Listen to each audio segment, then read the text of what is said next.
Hello, j'espère que vous allez bien. En tout cas, moi ça va très très bien. Si t'es nouveau ou nouvelle, n'hésite pas à liker, commenter, partager, t'abonner bien sûr et active la petite cloche pour ne rater aucune de mes vidéos. Aujourd'hui, une nouvelle vidéo et pas des moindres. Aujourd'hui, je vais vous raconter une story time. Cette story time, elle se passe, je pense qu'on était en 2019 ou 2020. Et je pense que c'était aux alentours, si je me trompe pas, du mois de janvier-février parce que je me souviens qu'il faisait assez froid.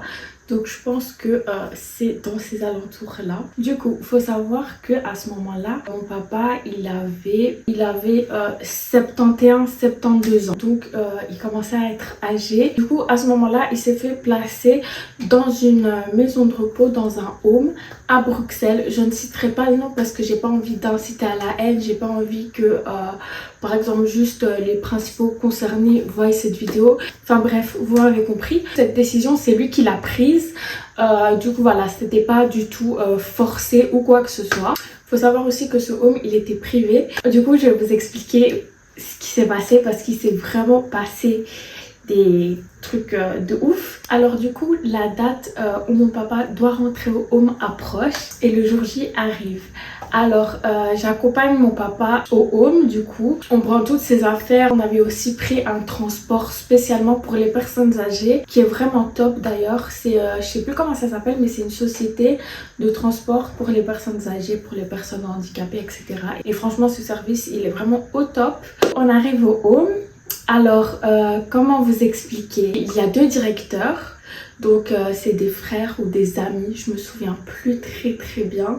On arrive, tout se passe généralement bien. Faut savoir que c'est un tout petit home. Je pense qu'il y avait 3 ou 4 étages, mais pour vous dire, je pense qu'il y avait allez, 5 personnes par étage. Pour vous dire que c'est vraiment un petit home, je pense.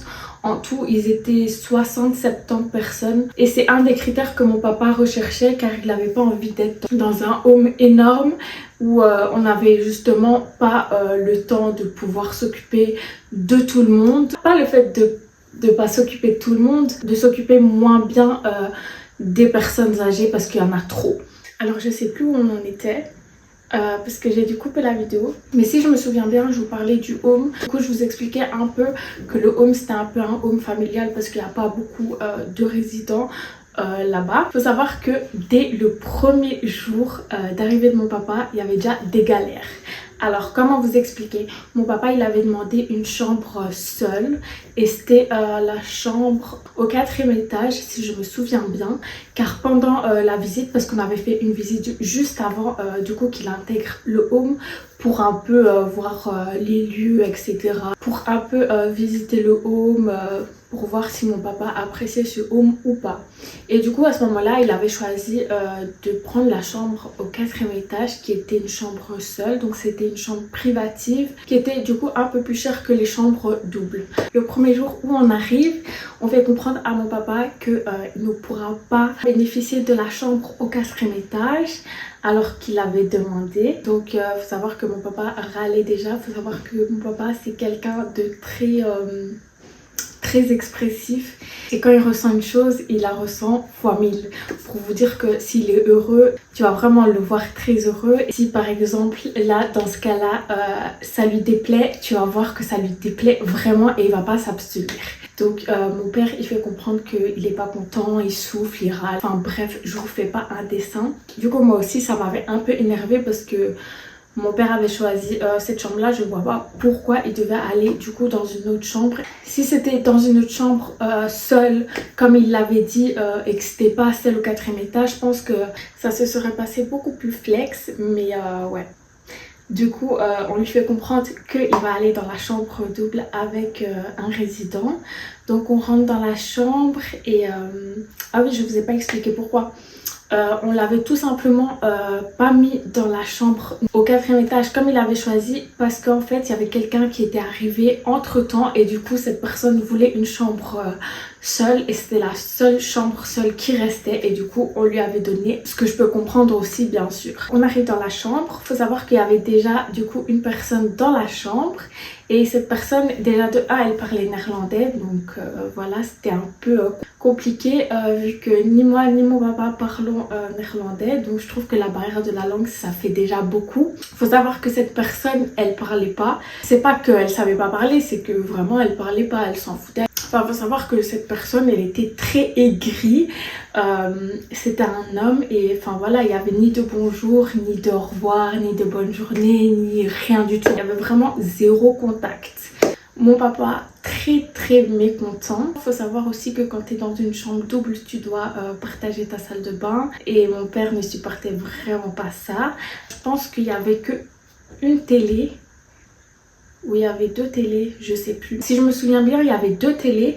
Le premier jour, il faut savoir aussi que la télévision ne marchait pas. Il n'y avait pas de télécommande, etc. Car mon papa n'avait pas encore payé. Ils savent que, enfin voilà, il va payer chaque fin du mois. Donc, je sais pas, mettez déjà la télé et vous additionnerez les frais de télévision à ce moment-là. Donc, ça aussi, j'ai pas compris, mais bref. Oui, le premier jour aussi, les directeurs, bizarrement, voulaient obliger mon papa à faire le vaccin du Covid parce qu'il faut savoir que c'était vraiment pleine année du Covid. Et ouais, voilà, ils voulaient l'obliger clairement. Mon papa était vraiment pas d'accord. Pendant la visite, ils avaient jamais parlé de ça. Donc je trouvais ça bizarre que d'un coup, le premier jour, tu parles de ça alors que pendant la visite, tu n'as jamais abordé ce sujet-là. Si mon papa faisait pas le vaccin, il pouvait pas sortir dehors. Donc ça aussi, je trouve ça assez bizarre. D'un côté, je peux comprendre que voilà, ils veulent pas prendre de risques pour les autres résidents si mon papa n'est pas vacciné et que du coup il sort et qu'il attrape le virus et du coup qu'il transmet à d'autres personnes, je peux comprendre, mais à partir du moment où pendant la visite tu n'abordes pas du tout ce sujet, comment tu peux aborder ça le premier jour quand il arrive? Je trouve ça pas du tout correct, franchement. Et pour couronner le tout, le directeur nous annonce que mon papa doit faire un test Covid tout de suite, enfin dans la journée, et que du coup il sera confiné pendant 2 jours dans sa chambre, qui pourra ni descendre à la cantine pour manger, ni aller dans la terrasse du home, ni sortir du home, ni avoir de visite. Alors comment vous dire que là, à ce moment-là, c'était vraiment la cerise sur le gâteau. Franchement, je comprenais pas, j'étais vraiment pas bien, comme mon père d'ailleurs. Mon papa, il avait l'habitude d'être tout le temps dehors, manger en terrasse, aller boire en terrasse, se promener. Enfin voilà, c'est vraiment pas quelqu'un qui reste à l'intérieur, qui peut rester dans sa maison par exemple toute la journée, c'est impossible. Et qu'il soit confiné dans une chambre avec quelqu'un qui parle même pas la même langue que lui, quelqu'un qui veut même pas lui adresser la parole, sans numéro de téléphone parce que mon papa n'avait pas de téléphone à ce moment-là, et sans télévision aussi. Franchement, je trouvais que c'était trop. J'étais très énervée pour vous dire, mais je me suis contenue parce que je me suis dit, si je m'énerve trop et que mon père aussi, bah ça va pas le faire, il faut vraiment que j'essaye de garder ça pour moi et que j'essaye de calmer mon papa pour qu'il soit calme, pour que ces 2 jours se passent bien dans le plus grand des calmes. Du coup après ça, moi je devais partir clairement. On m'a fait vraiment comprendre que je ne pouvais pas rester dedans, que je l'avais déjà fait. Je dis au revoir à mon papa, je lui dis que tout va bien se passer, je prends le numéro du home pour pouvoir appeler mon papa, etc.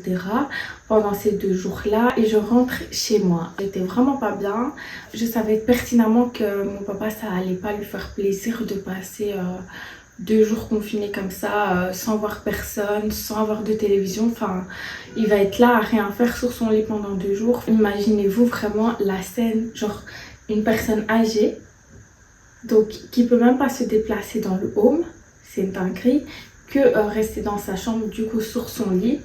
Parce qu'il faut savoir qu'il n'y avait ni de table ni de chaise pour manger, donc c'est vraiment rester sur son lit et attendre que les 2 jours passent. Et du coup, il faut savoir que les 2 jours passent. Au final, mon papa n'est pas positif au Covid. Et du coup, à partir de ce moment-là, il a pu se déplacer dans le home.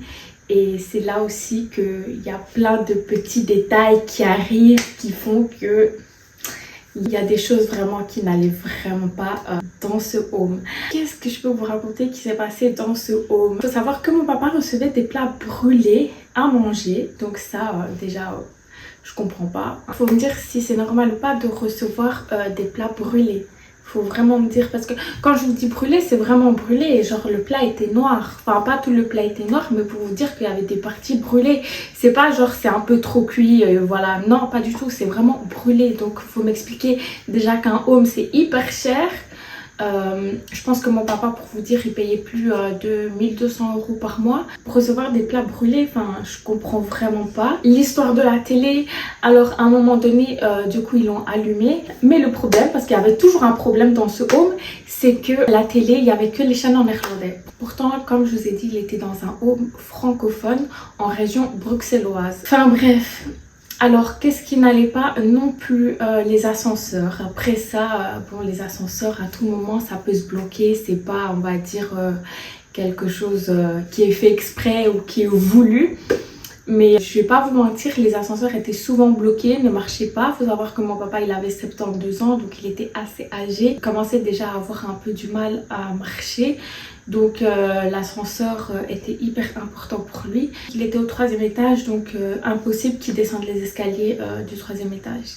Donc quand l'ascenseur était bloqué, bah, il restait toute la journée dans sa chambre. Il s'est passé une dinguerie dans ce home. Une fois, une dame, une résidente du coup, du home est restée bloquée dans l'ascenseur pendant 5 heures. C'était une personne âgée qui était dans l'ascenseur. Elle aurait pu mourir à tout moment. De stress, enfin bref, de crise cardiaque, de n'importe quoi.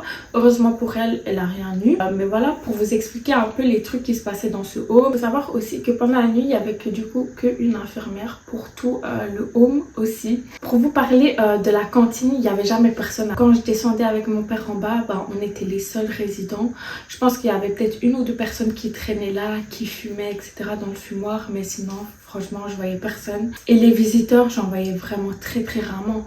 Je pense au total, j'en ai vu peut-être 3 ou 4. Alors qu'il faut savoir que mon père est resté là-bas, je pense, 2-3 mois. Donc imaginez-vous 4 personnes sur 2-3 mois. Il faut savoir que moi j'allais quasi tous les jours. Pour vous dire que c'est très très bizarre. Après je sais qu'il y a des gens, ils n'ont pas de famille, ils n'ont pas d'amis, etc.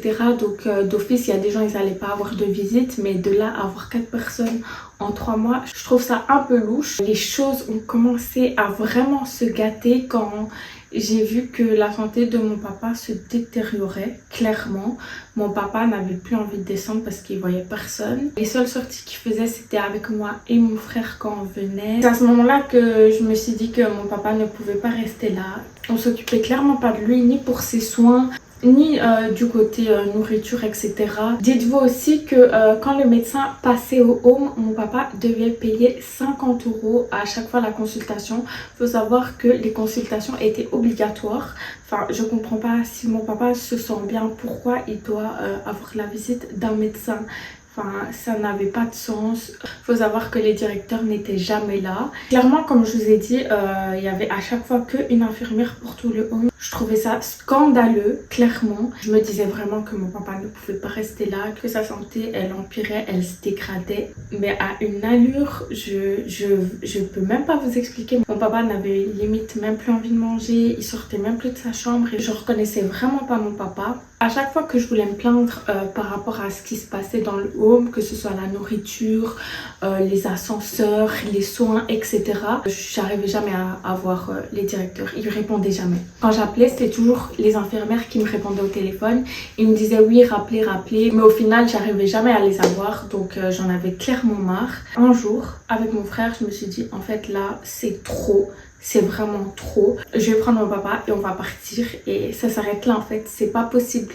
C'est vraiment plus possible. Alors du coup, bizarrement, le jour où j'arrive avec mon frère dans le home, faut savoir que les 2 directeurs étaient là. Bizarrement, ils se sont dit bon, on va passer un peu au home, voir un peu ce qui se passe, etc.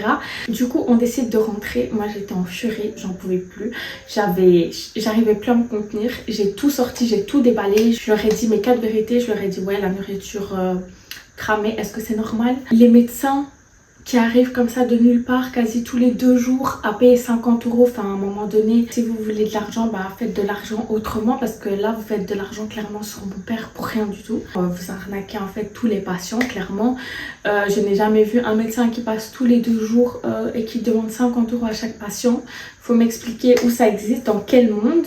Mon papa qui voulait plus rien faire, qui ne voulait plus manger, qui ne voulait plus sortir, qui restait clairement toute la journée dans sa chambre. Je reconnaissais clairement pas mon papa. Mon papa, c'était vraiment quelqu'un qui sortait tout le temps, comme je vous l'ai dit, et de le voir comme ça, c'était pas possible pour moi. C'était inconcevable. Je sentais qu'il était pas bien dans ce home.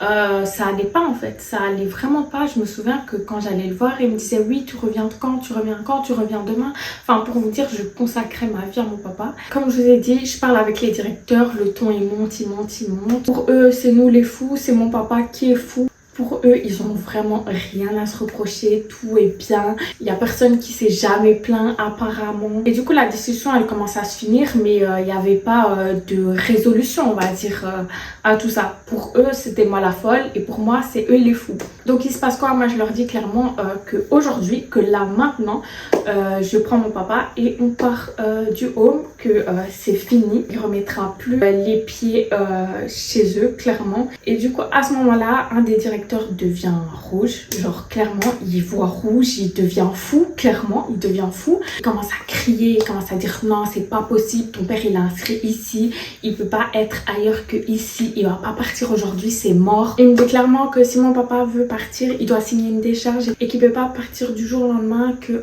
si on part il va appeler la police, enfin bref. Il devenait fou, clairement. Le directeur a essayé de me frapper. Genre, il voulait vraiment me frapper. Il a mis un poing dans le mur. J'étais choquée. Mon père était choqué. Mon frère était choqué. Je savais même pas comment réagir. J'étais choquée. Je m'attendais vraiment pas à ça. Il voulait vraiment me frapper. Quand je vous dis que si mon frère n'était pas là à se mettre entre nous deux, il allait me frapper. Clairement, il allait me frapper. Du coup, on est vite parti. J'ai pris mon père et on est sorti. Il a commencé à dire ouais, je vais appeler la police, je vais faire ci, je vais faire ça. Bref, au final, on n'a plus jamais entendu parler d'eux. Ils nous ont jamais rappelé. Ça s'est vraiment fini comme ça du jour au lendemain. Et mon papa, après ça, il a intégré un home juste après. Et franchement, ce home pépite. Genre vraiment, j'ai rien à dire.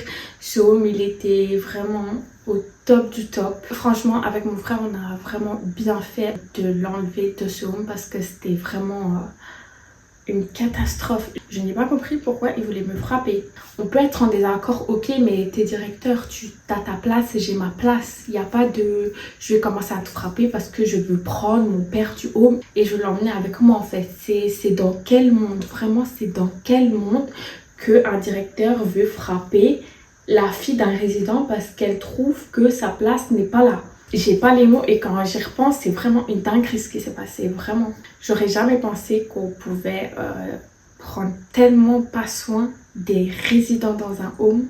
Genre j'avais tellement une belle image des homes que je me disais c'était pas possible. Mais si. Mais comme je vous ai dit, tout s'est bien passé par la suite. Mon père, il a intégré un home vraiment très très bien. Tout se passait bien, où on prenait vraiment soin de lui. Donc tout s'est vraiment bien terminé. J'espère que vous avez aimé cette story time. J'ai coupé à plusieurs moments. J'espère que ça se voit pas trop. On a sonné plusieurs fois chez moi. Du coup, j'ai dû reprendre la story time après ça. N'hésite pas à t'abonner, c'est gratuit. Et nous, on se retrouve dans une prochaine vidéo. Bisous!